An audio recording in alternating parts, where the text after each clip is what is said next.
दांतों में कीड़ा क्यों लगता है? दांतों की खराबी का खतरा बचपन से ही शुरू हो जाता है जब दूध के दांत होते हैं।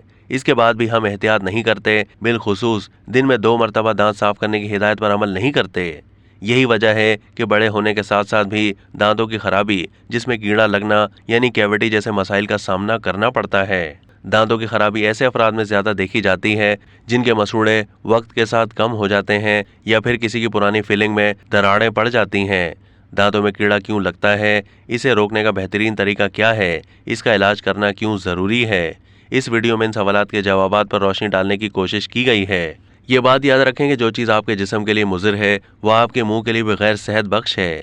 जब आप ऐसी ग़िज़ाएँ खाते हैं जिनमें चीनी की मिकदार ज़्यादा होती है, नीज़ निशास्तदार ग़िज़ाएँ भी जो शक्कर बन जाती हैं, तो मुंह में मौजूद बैक्टीरिया इस शक्कर को एसिड में तब्दील करके दांत के सख्त बैरूनी हिस्से को आहिस्ता आहिस्ता खाते हैं, जिससे दांत में सुराख हो जाता है। बच्चों के कैविटी के लिए ज़्यादा हसास होने की वजह यह है कि उनके दांतों का सख्त बैरूनी हिस्सा बड़ों के दांतों के मुकाबले में ज़्यादा गैर महफूज होता है।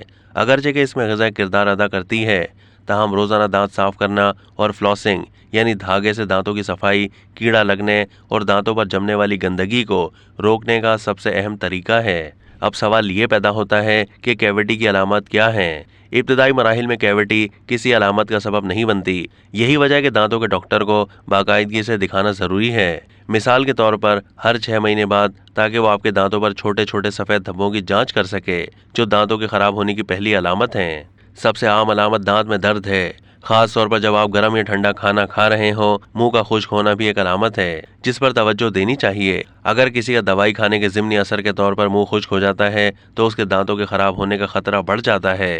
अब तक के लिए इतना ही। मज़ीद मालूमात के लिए डेली जंग के यूट्यूब चैनल को सब्सक्राइब कीजिए।